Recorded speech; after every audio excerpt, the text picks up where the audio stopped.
Tough night for the Knicks at the Garden as they're not able to build on their winning streak. They fall to the Sixers 116-107. This is a game we're going to look at. I'm going to share my 3 things I observed from this game, what I liked, what I didn't like, some things that I think Knicks fans should keep their eyes on in this one. Now, when you look at this game where the Knicks have been playing really good basketball heading into this one, they were coming off that high of the NBA Cup win over the Spurs and then that huge victory, huge comeback victory in Naptown where they beat the Pacers on Thursday night. But when you look at this one, the first thing for me that stands out was turnovers. Knicks did not take care of the ball. 18 turnovers on the night. That did them in. You can look at this and say, hey, they had their hands full with the great backcourt of the Sixers, with Tyrese Maxey, with VJ Edgecombe. Defense overall was solid, and those players are a tough cover, but you got to take care of the ball. They did not. 18 turnovers, as I mentioned. The Sixers, only 10 tonight, so they did a much better job of doing that. And the Knicks, when you look at them offensively in this game, they had 4 players reach 20-plus points. Jalen Brunson had 22. So did Karl-Anthony Towns. And then you also had 21 from Mikal Bridges and another player that we'll talk about later. Yes, 21 points from Mitchell Robinson, who did some really good work in this game. We'll touch on that later. But why did the Knicks struggle with turnovers? They've been a really good team this year in terms of taking care of the ball. And through this recent play in their winning streak, they've really taken care of the ball. That's how they were able to win the NBA Cup. But they didn't do that tonight. And after the game, we had a chance to hear from head coach Mike Brown. He talked about the physicality, but he also was asked about the fact, could it be a little bit of the physicality that the Sixers brought to this game, or could fatigue have something to do with it, where the Knicks were playing their 3rd game in 4 days? Obviously, it's tough. These guys are human, but at the end of the day, we try to pride ourselves on being a no-excuse team, and we're going to go out and try to play, at the highest possible standard or highest possible level, and most times we'll probably have it, but tonight we didn't. And, chalk it up hopefully as a learning experience, and we get some rest and get ready to get the next one on Sunday. So I think when you look at that and you hear about the physicality, you hear about the 3 games in 4 days, I think it could be a little bit of both. We know the Knicks were tired. They were depleted. 5 guys that are generally in their rotation didn't play on Thursday night, and those guys returned. Josh Hart returned to the lineup. Karl-Anthony Towns returned to the lineup as well. So these were players that would help the Knicks. We also saw Mitchell Robinson return to the lineup. But the Knicks have played a lot of games in a short period of time, and there's so much talk about, all right, if you win the NBA Cup, is that really good for your team? Because following the NBA Cup, the Knicks had a back-to-back, and then they play again on Sunday. We'll get to that later. But either way, Mike Brown says, as you heard him say, no excuse team. They're not making any excuses at all for this. But I think you have to look at this and say, fatigue might be catching up to this team. They'll get their rest. They'll see if they can bounce back on Sunday, and we will see how that goes. Now, next thing that really stood out to me in this game, and it was, I think it surprised a lot of people, Mitchell Robinson's free throw shooting. He had himself a fantastic night at the line. I talked earlier about how Mitchell Robinson had 21 points. He also had 16 rebounds. 6 of those came on the offensive glass. So Mitch, when you look at that there, he was doing Mitch things. But 7 of 8 from the line. Yes, that is correct. I'm not joking about that. 7 of 8 from the line. He got some of the loudest cheers of the night here at the Garden every time he hit a free throw. And look, he switched a couple of those free throws as well, too.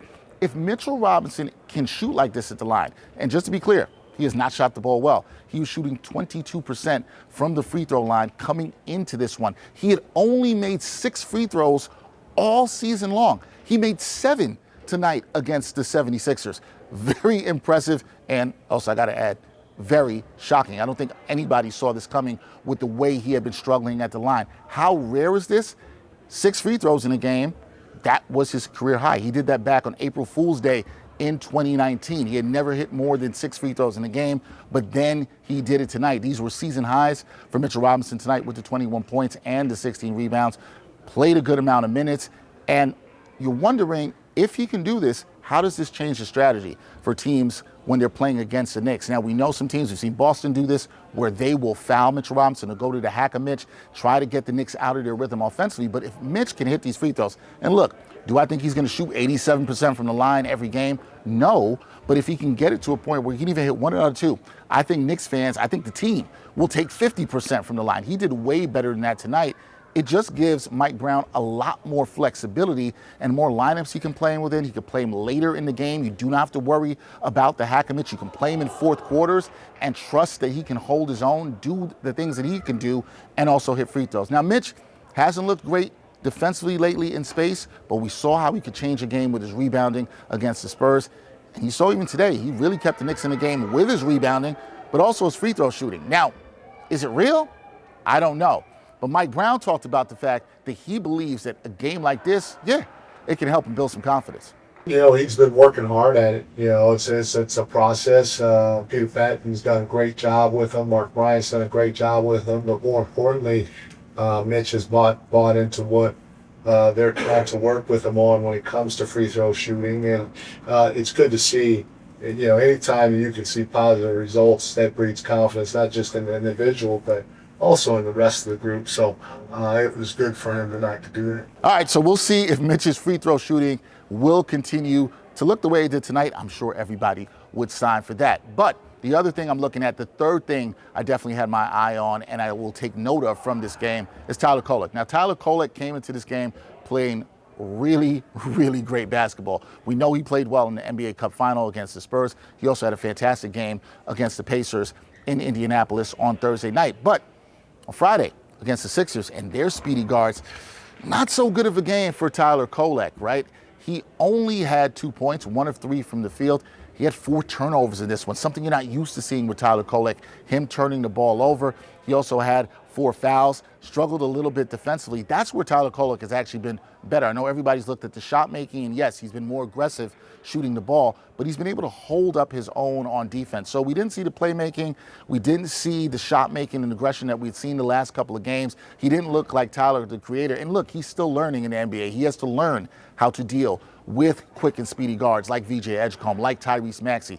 This is part of the learning curve, but it's also why some of us have to pump the brakes, when we're evaluating Tyler Kolek and understanding that this is a process. While he's played well lately, he's still trying to show that he can be the backup point guard for this team, and that is going to be interesting to see if he can really lock onto the spot. But when I look at this with Tyler Kolek, and I look at what he did tonight, despite the 4 turnovers, what was very encouraging to me was the fact that it appears Mike Brown is starting to have more trust in Tyler Kolek. He still played 15 minutes. He still was playing important minutes late in the third quarter into the fourth quarter. You also saw some lineups again with him and Brunson in the backcourt together. You also saw him with Clarkson again. And you're starting to see Mike Brown give him more minutes. And this is the thing I think you have to like about the way Mike Brown has coached the team thus far this season. You're seeing that adaptability, and he's trying to instill that trust and confidence in players. So yes, Tyler Kolek, not his best game. You don't like the 4 turnovers, wasn't as aggressive offensively, struggled on defense with the quick guards of the Sixers. But I thought it was interesting. He still got 15 minutes. He was not buried to the bench. And I think you can look at these games sometimes, even when he struggles like this, and say, okay, Mike Brown is keeping him out there. There's a chance for him to learn and get better and play through the mistakes. These games are still important for Tyler Kolek. So we can get super high about the highs that we saw from Kolek the last couple of games. But Tyler, the creator, he struggled tonight, and we will see if he can improve on that and see how he bounces back. Now, speaking of bouncing back, the Knicks, they're going to try to do that on Sunday. They're back here at the Garden when they will play the Miami Heat. They're longtime Eastern Conference rivals. They will look for their 20th victory of the season. So the Knicks, they fall to 19-8 on the season after they fall to the Sixers here at home. As I said, only their second home loss of the season. Those are the 3 things that I noticed from tonight's Knicks loss to the Sixers. Let me know what you think about it. We'll catch you next time on New York Game. And thanks for watching New York Game. Boom shakalaka.